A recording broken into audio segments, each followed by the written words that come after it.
Hi, today we listen to The Adventure of The Western Star by Agatha Christie. I was standing at the window of Poirot's rooms looking out idly on the street below. That's queer, I ejaculated suddenly beneath my breath. What is, mon ami? Asked Poirot placidly, from the depths of his comfortable chair. Deduce, Poirot, from the following facts. Here is a young lady, richly dressed, fashionable hat, magnificent furs. She is coming along slowly, looking up at the houses as she goes. Unknown to her, she is being shadowed by 3 men and a middle-aged woman. They have just been joined by an errand boy who points after the girl, gesticulating as he does so. What drama is this being played? Is the girl a crook, and are the shadows detectives preparing to arrest her? Or are they the scoundrels, and are they plotting to attack an innocent victim? What does the great detective say? The great detective, mon ami, chooses, as ever, the simplest course. He rises to see for himself. And my friend joined me at the window. In a minute he gave vent to an amused chuckle. As usual, your facts are tinged with your incurable romanticism. This is Miss Mary Marvel, the film star. She is being followed by a bevy of admirers who have recognized her. And, en passant, my dear Hastings, she is quite aware of the fact. I laughed. So all is explained. But you get no marks for that, Poirot. It was a mere matter of recognition. En verite. And how many times have you seen Mary Marvel on the screen, mon cher? I thought. About a dozen times, perhaps. And I once. Yet I recognize her, and you do not. She looks so different, I replied rather feebly. Ah, sacre, cried Poirot. Is it that you expect her to promenade herself in the streets of London in a cowboy hat, or with bare feet, and a bunch of curls as an Irish colleen? Always with you it is the non-essentials. Remember the case of the dancer, Valerie St. Clair. I shrugged my shoulders slightly. Annoyed. But console yourself, mon ami, said Poirot, calming down. All cannot be as Hercule. Poirot. I know it well. You really have the best opinion of yourself of anyone I ever knew. I cried, divided between amusement and annoyance. What will you? When one is unique, one knows it. And others share that opinion, even if I mistake it not. Miss Mary Marvel. What? Without doubt. She is coming here. How do you make that out? Very simply. This street, it is not aristocratic, mon ami. In it there is no fashionable doctor, no fashionable dentist, still less is there a fashionable milliner. But there is a fashionable detective. Oui, my friend, it is true. I am become the mode, the dernier CRI. One says to another, comment? You have lost your gold pencil case? You must go to the little Belgian. He is too marvelous. Everyone goes. Correz. And they arrive. In flocks, mon ami. With problems of the most foolish. A bell rang below. What did I tell you? That is Miss Marvel. As usual, Poirot was right. After a short interval, the American film star was ushered in, and we rose to our feet. Mary Marvel was undoubtedly one of the most popular actresses on the screen. She had only lately arrived in England in company with her husband, Gregory B. Rolfe, also a film actor. Their marriage had taken place about a year ago in the States, and this was their first visit to England. They had been given a great reception. Everyone was prepared to go mad over Mary Marvel, her wonderful clothes, her furs, her jewels, above all one jewel, the great diamond which had been nicknamed, to match its owner, the Western Star. Much, true and untrue, had been written about this famous stone, which was reported to be insured for the enormous sum of £50,000. All these details passed rapidly through my mind as I joined with Poirot in greeting our fair client. Miss Marvel was small and slender, very fair and girlish-looking, with the wide, innocent blue eyes of a child. Poirot drew forward a chair for her, and she commenced talking at once. You will probably think me very foolish, Monsieur Poirot, but Lord Cronshaw was telling me last night how wonderfully you cleared up the mystery of his nephew's death, and I felt that I just must have your advice. I dare say it's only a silly hoax. Gregory says so, but it's just worrying me to death. She paused for breath. Poirot beamed encouragement. Proceed, madam. You comprehend, I am still in the dark. It's these letters. Miss Marvel unclasped her handbag and drew out 3 envelopes which she handed to Poirot. The latter scrutinized them closely. Cheap paper, the name and address carefully printed. Let us see the inside. He drew out the enclosure. I had joined him and was leaning over his shoulder. The writing consisted of a single sentence carefully printed like the envelope.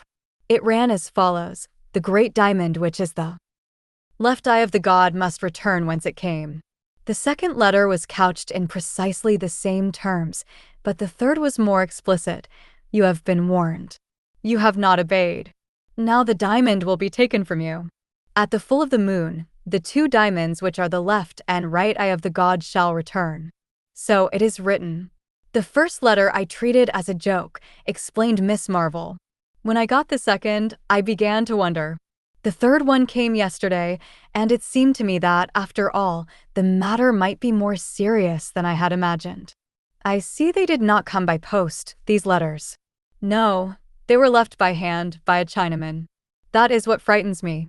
Why? Because it was from a chink in San Francisco that Gregory bought the stone 3 years ago. I see, madam, that you believe the diamond referred to be the Western Star, finished Miss Marvel. That's so. At the time, Gregory remembers that there was some story attached to the stone, but the chink wasn't handing out any information. Gregory says he seemed just scared to death and in a mortal hurry to get rid of the thing. He only asked about 1/10 of its value. It was Greg's wedding present to me. Poirot nodded thoughtfully. The story seems of an almost unbelievable romanticism. And yet, who knows? I pray of you, Hastings, hand me my little almanac. I complied. Voyons, said Poirot, turning the leaves. When is the date of the full moon? Friday next.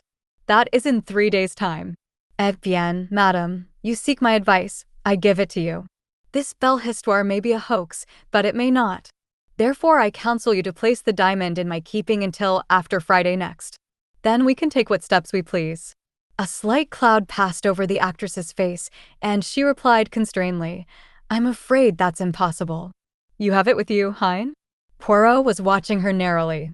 The girl hesitated a moment, then slipped her hand into the bosom of her gown, drawing out a long, thin chain. She leaned forward, unclosing her hand. In the palm, a stone of white fire, exquisitely set in platinum, lay and winked at us solemnly. Poirot drew in his breath with a long hiss. Epitant, he murmured. You permit, madam? He took the jewel in his own hand and scrutinized it keenly, then restored it to her with a little bow. A magnificent stone, without a flaw. Centenaires. And you carry it about with you, comme si. No, I'm very careful really, Monsieur Poirot. As a rule it's locked up in my jewel case and left in the hotel's safe deposit. We're staying at the Magnificent, you know. I just brought it along today for you to see. And you will leave it with me, N.S.C., Pa? You will be advised by Papa Poirot. Well, you see, it's this way, Monsieur Poirot. On Friday, we're going down to Yardley Chase to spend a few days with Lord and Lady Yardley. Her words awoke a vague echo of remembrance in my mind. Some gossip? What was it now? A few years ago, Lord and Lady Yardley had paid a visit to the States. Rumor had it that his lordship had rather gone the pace out there with the assistance of some lady friends, but surely there was something more gossip which coupled Lady Yardley's name with that of a movie star in California. Why? It came to me in a flash. Of course it was none other than Gregory B. Rolfe. I'll let you into a little secret, Monsieur Poirot, Miss Marvel was continuing. We've got a deal on with Lord Yardley. There's some chance of our arranging to film a play down there in his ancestral pile. At Yardley Chase? I cried, interested. Why, it's one of the show places of England. Miss Marvel nodded. I guess it's the real old feudal stuff all right. But he wants a pretty stiff price, and of course I don't know yet whether the deal will go through, but Greg and I always like to combine business with pleasure. But I demand pardon if I am dense, madam. Surely it is possible to visit Yardley Chase without taking the diamond with you. A shrewd, hard look came into Miss Marvel's eyes, which belied their childlike appearance. She looked suddenly a good deal older. I want to wear it down there.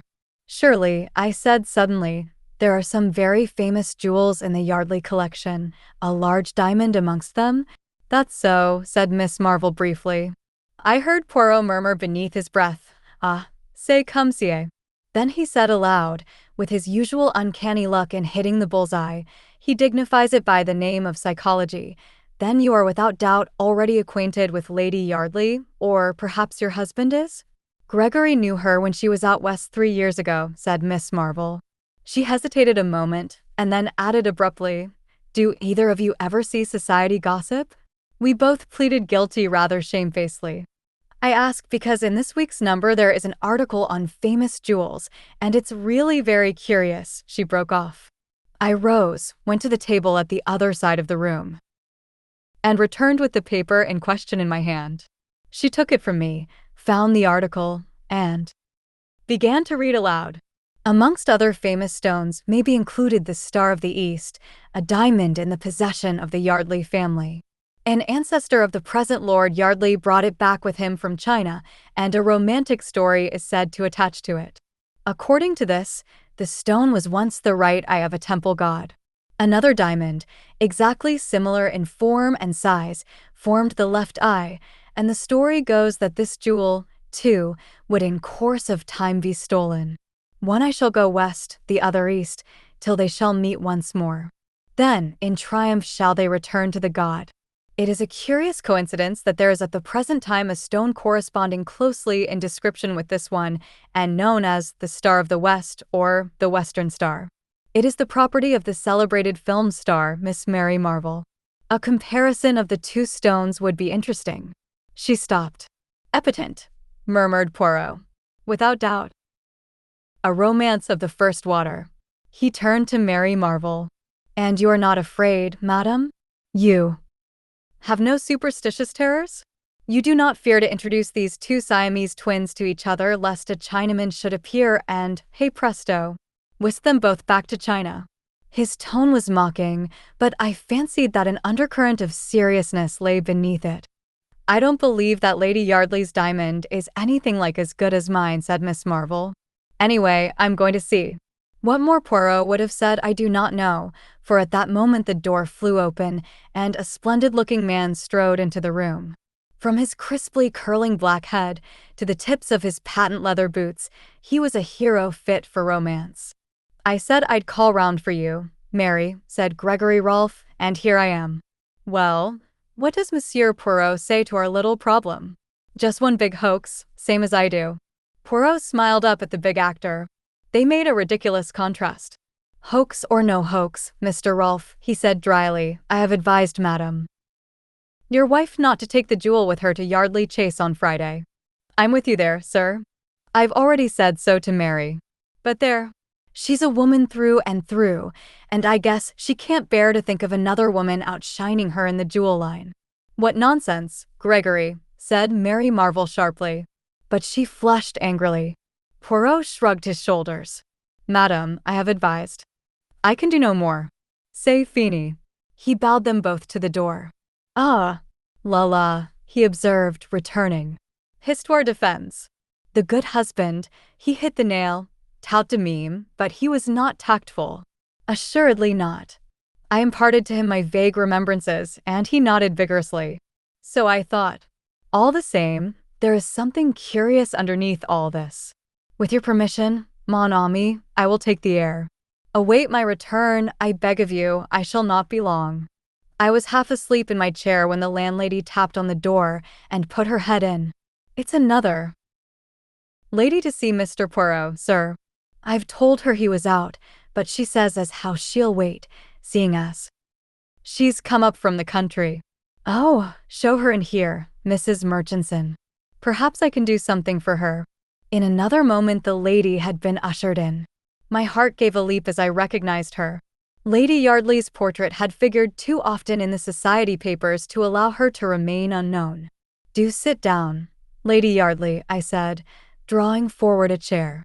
My friend, Poirot, is out, but I know for a fact that he'll be back very shortly. She thanked me and sat down. A very different type, this, from Miss Mary Marvel. Tall, dark, with flashing eyes and a pale, proud face, yet something wistful in the curves of the mouth. I felt a desire to rise to the occasion. Why not? In Poirot's presence I have frequently felt a difficulty. I do not appear at my best. And yet there is no doubt that I, too, possess the deductive sense in a marked degree. I leant forward on a sudden impulse. "Lady Yardley," I said, "I know why you have come here. You have received blackmailing letters about the diamond." There was no doubt as to my bolt having shot home. She stared at me open-mouthed, all color banished from her cheeks. "You know," she gasped. "How?" I smiled. "By a perfectly logical process. If Miss Marvel has had warning letters, Miss Marvel? She has been here. She has just left. As I was saying, if she, as the holder of one of the twin diamonds, has received a mysterious series of warnings, you, as the holder of the other stone, must necessarily have done the same. You see how simple it is? I am right, then. You have received these strange communications also?" For a moment she hesitated, as though in doubt whether to trust me or not. Then she bowed her head in assent with a little smile.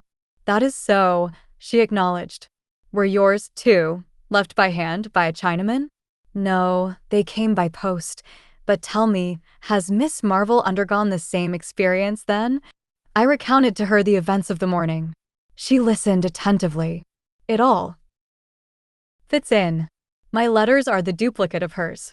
It is true that they came by post, but there is a curious perfume impregnating them, something in the nature of joss stick, that at once suggested the East to me. What does it all mean?" I shook my head. "That is what we must find out. You have the letters with you? We might learn something from the postmarks." "Unfortunately, I destroyed them. You understand, at the time I regarded it as some foolish joke. Can it be true that some Chinese gang are really trying to recover the diamonds? It seems too incredible." We went over the facts again and again, but could get no further towards the elucidation of the mystery. At last Lady Yardley rose. "I really don't think I need wait for Monsieur Poirot. You can tell him all this, can't you?" "Thank you so much, Mr." She hesitated, her hand outstretched. "Captain Hastings."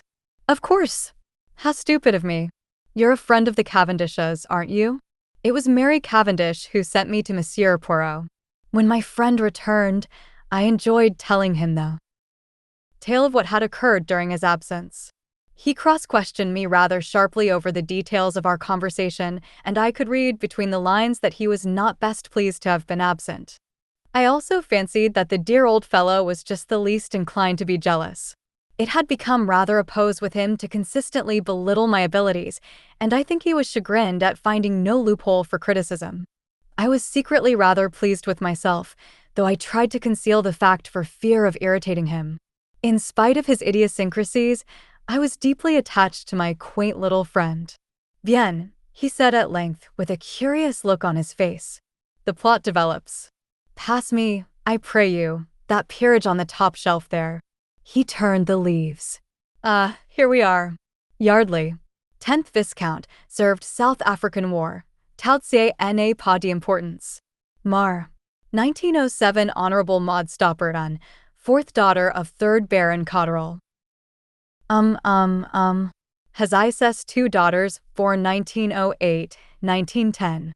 Clubs, residences. Voila, that does not tell us much.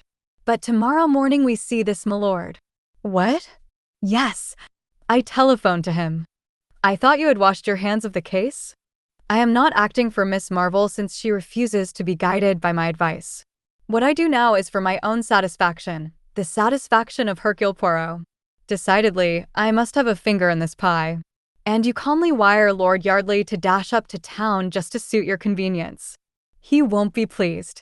Au contraire, if I preserve for him his family diamond, he ought to be very grateful. Then you really think there is any chance of it being stolen? I asked eagerly. Almost a certainty, replied Poirot placidly. Everything points that way. But how? Poirot stopped my eager questions with an airy gesture of the hand. Not now, I pray you. Let us not confuse the mind. And observe that peerage, how you have replaced him. See you not that the tallest books go in the top shelf, the next tallest in the row beneath, and so on. Thus we have order, method, which, as I have often told you, Hastings exactly, I said hastily, and put the offending volume in its proper place. Lord Yardley turned out to be a cheery, loud-voiced sportsman with a rather red face, but with a good-humored bonhomie about him that was distinctly attractive and made up for any lack of mentality. Extraordinary business this, Monsieur Poirot. Can't make head or tail of it. Seems my wife's been getting odd kind of letters, and that Miss Marvel's had 'em too. What does it all mean? Poirot handed him the copy of Society Gossip. First, my lord, I would ask you if these facts are substantially correct? The peer took it. His face darkened with anger as he read. Damned nonsense, he spluttered. There's never been any romantic story attaching to the diamond. It came from India originally, I believe. I never heard of all this Chinese god stuff. Still, the stone is known as the Star of the East. Well, what if it is? He demanded wrathfully. Poirot smiled a little, but made no direct reply. What I would ask you to do, my lord, is to place yourself in my hands. If you do so unreservedly, I have great hopes of averting the catastrophe. Then you think there's actually something in these wildcat tales? Will you do as I ask you? Of course I will, but, bien. Then permit that I ask you a few questions. This affair of Yardley Chase, is it, as you say, all fixed up between you and Mr. Rolfe? Oh, he told you about it, did he? No, there's nothing settled. He hesitated, the brick-red color of his face deepening. Might as well get the thing straight. I've made rather an ass of myself in many ways, Monsieur Poirot, and I'm head over ears in debt, but I want to pull up. I'm fond of the kids, and I want to straighten things up and be able to live on at the old place. Gregory Rolfe is offering me big money, enough to set me on my feet again. I don't want to do it. I hate the thought of all that crowd play acting round the chase, but I may have to. Unless, he broke off. Poirot eyed him keenly. You have, then, another string to your bow? Permit that I make a guess? It is to sell the Star of the East. Lord Yardley nodded. That's it. It's been in the family for some generations, but it's not essential. Still, it's not the easiest thing in the world to find a purchaser. Hofburg, the Hatton Garden man, is on the lookout for a likely customer, but he'll have to find one soon, or it's a washout. One more question. Permittas, Lady Yardley, which plan does she approve? Oh, she's bitterly opposed to my selling the jewel. You know what women are. She's all for this film stunt. I comprehend, said Poirot. He remained a moment or so in thought, then rose briskly to his feet. You return to Yardley Chase at once? Bien. Say no word to anyone, mind, but expect us there this evening. We will arrive shortly after 5. All right, but I don't see c'est pas d'importance, said Poirot kindly. You will that I preserve for your diamond, NSC pas? Yes, but… Then do as I say. A sadly bewildered nobleman left the room. It was 5:30 when we arrived at Yardley Chase and followed the dignified butler to the old paneled hall with its fire of blazing logs. A pretty picture met our eyes. Lady Yardley and her 2 children, the mother's proud dark head bent down over the 2 fair ones. Lord Yardley stood near, smiling down on them. Monsieur Poirot and Captain Hastings, announced the butler. Lady Yardley looked up with a start, for her husband came forward uncertainly, his eyes seeking instruction from Poirot. The little man was equal to the occasion. All my excuses. It is that I investigate still this affair of Miss Marvel's. She comes to you on Friday, does she not? I make a little tour first to make sure that all is secure. Also, I wanted to ask Lady Yardley if she recollected at all the postmarks on the letters she received. Lady Yardley shook her head regretfully. I'm afraid I don't. It's stupid of me. But you see, I never dreamt of taking them seriously. You'll stay the night, said Lord Yardley. Oh, my lord, I fear to incommode you. We have left our bags at the inn. That's all right. Lord Yardley had his cue. We'll send down for them. No trouble, I assure you. Poirot permitted himself to be persuaded, and sitting down by Lady Yardley, began to make friends with the children. In a short time they were all romping together, and had dragged me into the game. "Vous êtes bonne mère," said Poirot, with a gallant little bow, as the children were removed reluctantly by a stern nurse. Lady Yardley smoothed her ruffled hair. "I adore them," she said with a little catch in her voice. "And you, with reason." Poirot bowed again. A dressing gong sounded, and we rose to go up to our rooms. At that moment the butler emerged with a telegram on a salver which he handed to Lord Yardley. The latter tore it open with a brief word of apology. As he read it he stiffened visibly. With an ejaculation he handed it to his wife. Then he glanced at my friend. "Just a minute, Monsieur Poirot, I feel you ought to know about this. It's from Hofburg. He thinks he's found a customer for the diamond, an American, sailing for the States tomorrow. They're sending down a chap tonight to vet the stone. By Jove, though, if this goes through," words failed him. Lady Yardley had turned away. She still held the telegram in her hand.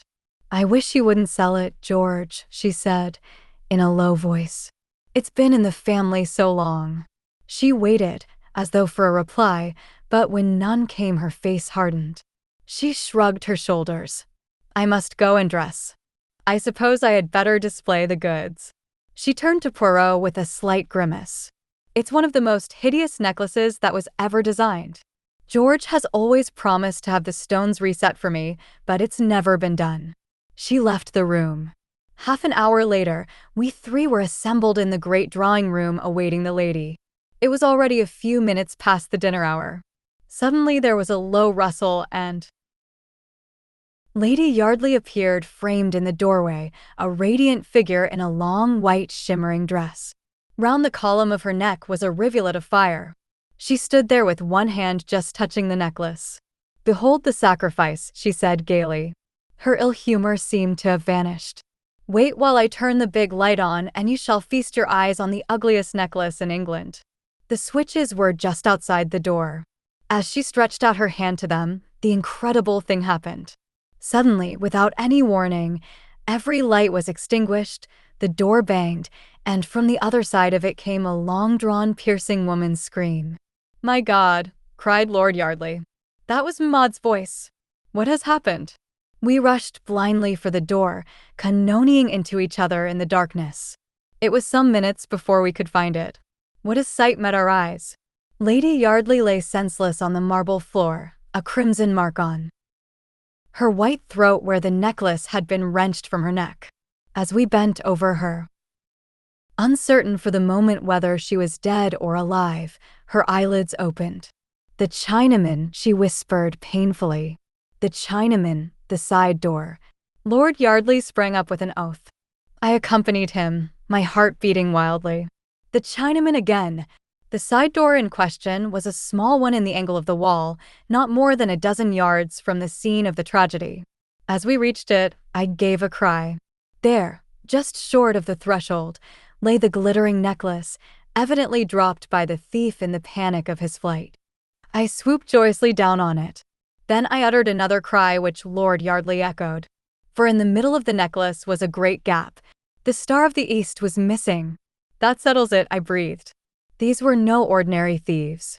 This one stone was all they wanted. But how did the fellow get in? Through this door. But it's always locked. I shook my head. It's not locked now. See. I pulled it open as I spoke. As I did so, something fluttered to the ground. I picked it up. It was a piece of silk, and the embroidery was unmistakable. It had been torn from a Chinaman's robe. In his haste it caught in the door. I explained. "Come, hurry. He cannot have gone far as yet." But in vain we hunted and searched. In the pitch darkness of the night, the thief had found it easy to make his getaway. We returned reluctantly, and Lord Yardley sent off one of the footmen post-haste to fetch the police. Lady Yardley, aptly ministered to by Poirot, who is as good as a woman in these matters, was sufficiently recovered to be able to tell her story. "I was just going to turn on the other light," she said, "when a man sprang on me from behind. He tore my necklace from my neck with such force that I fell headlong to the floor. As I fell, I saw him disappearing through the side door. Then I realized by the pigtail and the embroidered robe that he was a Chinaman. She stopped with a shudder. The butler reappeared. He spoke in a low voice to Lord Yardley. "Hey, gentleman from Mr. Hofburg's, and Lord. He says you expect him." "Good heavens," cried the distracted nobleman. "I must see him, I suppose." "No, not here, Mullings, in the library." I drew Poirot aside. "Look here, my dear fellow, hadn't we better get back to London?" "You think so, Hastings? Why?" "Well," I coughed delicately, "things haven't gone very well, have they? I mean, you tell Lord Yardley to place himself in your hands and all will be well, and then the diamond vanishes from under your very nose." "True," said Poirot, rather crestfallen. It was not one of my most striking triumphs. This way of describing events almost caused me to smile, but I stuck to my guns.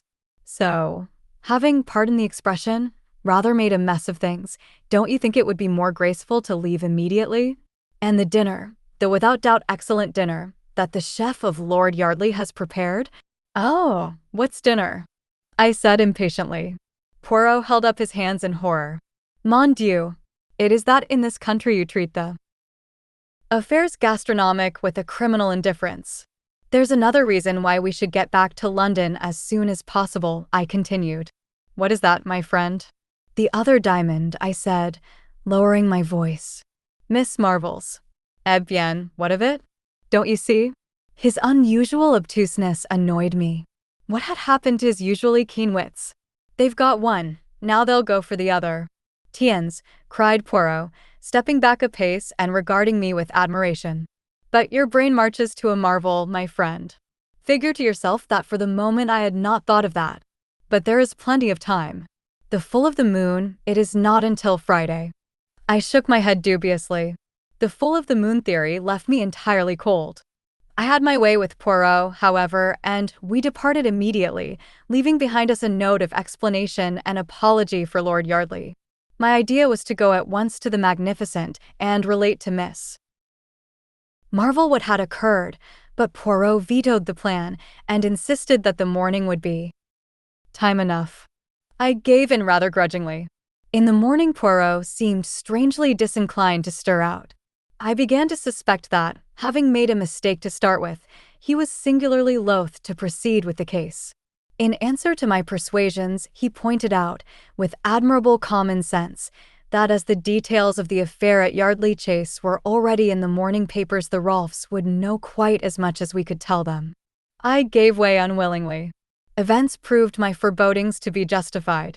About 2 o'clock, the telephone rang. Poirot answered it.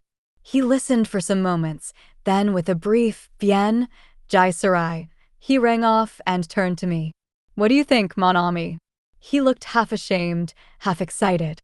"The diamond of Miss Marvel, it has been stolen." "What?" I cried, springing up. "And what about the full of the moon now?" Poirot hung his head. "When did this happen?" "This morning, I understand." I shook my head sadly. "If only you had listened to me. You see I was right." "It appears so," mon ami said. Poirot cautiously. "Appearances are deceptive, they say, but it certainly appears so." As we hurried in a taxi to the Magnificent, I puzzled out the true inwardness of the scheme. That full of the moon idea was clever. The whole point of it was to get us to concentrate on the Friday, and so be off our guard beforehand. "It is a pity you did not realize that." "Ma foi," said Poirot airily, his nonchalance quite restored after its brief eclipse. "One cannot think of everything." I felt sorry for him. He did so hate failure of any kind. "Cheer up," I said consolingly. "Better luck next time." At the Magnificent, we were ushered at once into the manager's office. Gregory Rolfe was there with 2 men from Scotland Yard. A pale-faced clerk sat opposite them. Rolfe nodded to us as we entered. "We're getting to the bottom of it," he said. "But it's almost unbelievable. How the guy had the nerve, I can't think." A very few minutes sufficed to give us the facts. Mr. Rolfe had gone out of the hotel at 11:15. At 11:30, a gentleman, so like him in appearance as to pass muster, entered the hotel and demanded the jewel case from the safe deposit. He duly signed the receipt, remarking carelessly as he did so, "Looks a bit different from my ordinary one, but I hurt my hand getting out of the taxi." The clerk merely smiled and remarked that he saw very little difference. Rolf laughed and said, "Well, don't run me in as a crook this time, anyway. I've been getting threatening letters from a Chinaman, and the worst of it is I look rather like a chink myself. It's something about the eyes." "I looked at him," said the clerk who was telling us this, "and I saw at once what he meant. The eyes slanted up at the corners like an Oriental's. I'd never noticed it before." "Darn it all, man," roared Gregory Rolfe, leaning forward. "Do you notice it now?" The man looked up at him and started. "No, sir," he said. "I can't say I do." And indeed there was nothing even remotely Oriental about the frank brown eyes that looked into ours. The Scotland Yard man grunted. Bold customer. Thought the eyes might be noticed, and took the bull by the horns to disarm suspicion. "He must have watched you out of the hotel, sir, and nipped in as soon as you were well away." "What about the jewel case?" I asked. "It was found in the corridor of the hotel. Only one thing had been taken, the Western Star." We stared at each other. The whole thing was so bizarre, so unreal. Poirot hopped briskly to his feet. "I have not been of much use, I fear," he said regretfully. "Is it permitted to see Madame?" "I guess she's prostrated with the shock," exclaimed Rolfe. "Then perhaps I might have a few words alone with you, monsieur?" "Certainly." In about 5 minutes Poirot reappeared. "Now, my friend," he said gaily. "To a post office. I have to send a telegram." "Who to?" "Lord Yardley." He discounted further inquiries by slipping his arm through mine. Come, mon ami. I know all that you feel about this terrible business. I have not distinguished myself. You, in my place, might have distinguished yourself. Bien. All is admitted. Let us forget it and have lunch." It was about 4 o'clock when we entered Poirot's rooms. A figure rose from a chair by the window. It was Lord Yardley.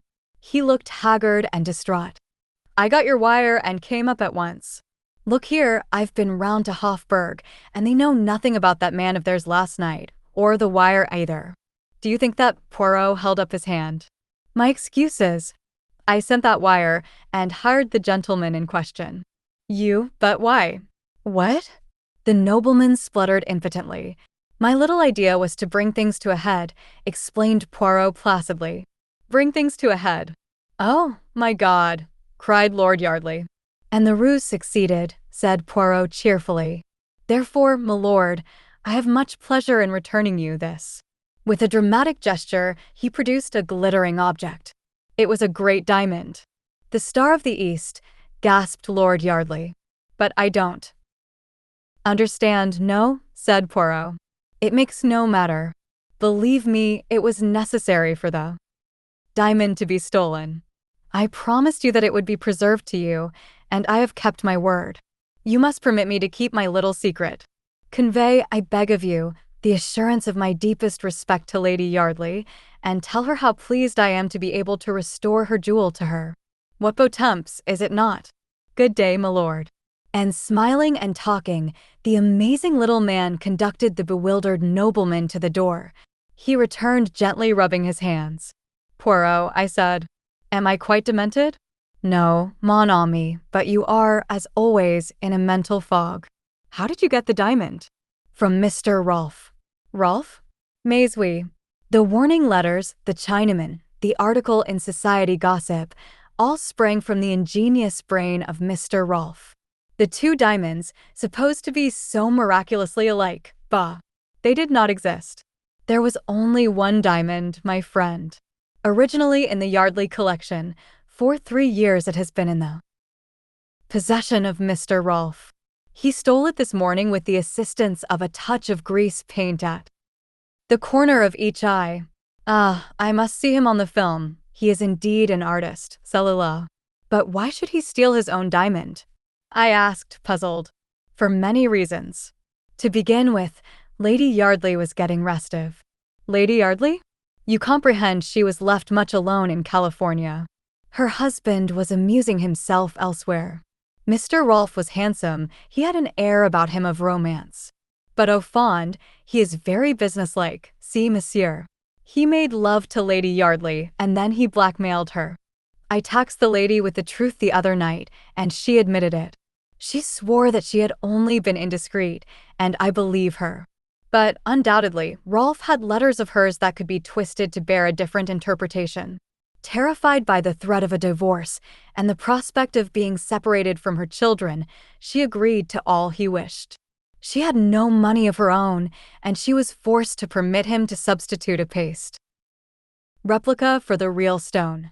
The coincidence of the date of the appearance of the Western Star struck me at once. All goes well. Lord Yardley prepares to arrange himself to settle down. And then comes the menace of the possible sale of the diamond. The substitution will be discovered. Without doubt, she writes off frantically to Gregory Rolfe, who has just arrived in England. He soothes her by promising to arrange all and prepares for a double robbery. In this way, he will quiet the lady, who might conceivably tell all to her husband, an affair which would not suit our blackmailer at all. He will have £50,000 insurance money. You had forgotten that. And he will still have the diamond. At this point, I put my fingers in the pie. The arrival of a diamond expert is announced. Lady Yardley, as I felt sure she would, immediately arranges a robbery, and does it very well too. But Hercule Poirot, he sees nothing but facts. What happens? In actuality, the lady switches off the light, bangs the door, throws the necklace down the passage, and screams. She has already wrenched out the diamond with pliers upstairs, but we saw the necklace round her neck. I objected. I demand pardon, my friend. Her hand concealed the part of it where the gap would have shown. To place a piece of silk in the door beforehand is child's play. Of course, as soon as Rolfe read of the robbery, he arranged his own little comedy. And very well he played it. What did you say to him? I asked with lively curiosity.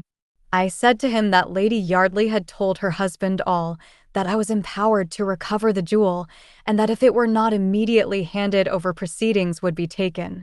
Also a few more little lies which occurred to me. He was as wax in my hands. I pondered the matter. It seems a little unfair on Mary Marvel.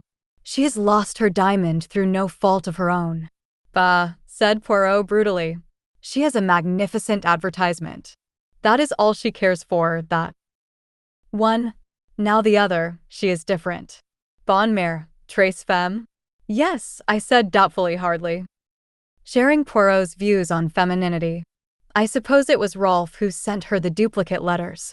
Pas du tout, said Poirot briskly. She came by the advice of Mary Cavendish to seek my aid in her dilemma. Then she heard that Mary Marvel, whom she knew to be her enemy, had been here, and she changed her mind, jumping at a pretext that you, my friend, offered her. A very few questions sufficed to show me that you told her of the letters, not she you. She jumped at the chance your words offered. I don't believe it, I cried, stung. Si, mon ami, it is a pity that you study not the psychology. She told you that the letters were destroyed? Oh, la. Never does a woman destroy a letter if she can avoid it. Not even if it would be more prudent to do so. It's all very well, I said, my anger rising, but you've made a perfect fool of me. From beginning to end. No, it's all very well to try and explain it away afterwards. There really is a limit. But you were so enjoying yourself, my friend. I had not the heart to shatter your illusions. It's no good. You've gone a bit too far this time. Mon Dieu. But how you enrage yourself for nothing, mon ami. I'm fed up. I went out, banging the door. Poirot had made an absolute laughingstock of me. I decided that he needed a sharp lesson. I would let some time elapse before I forgave him. He had encouraged me to make a perfect fool of myself. The end. Please subscribe for more great audiobook stories and check my channel.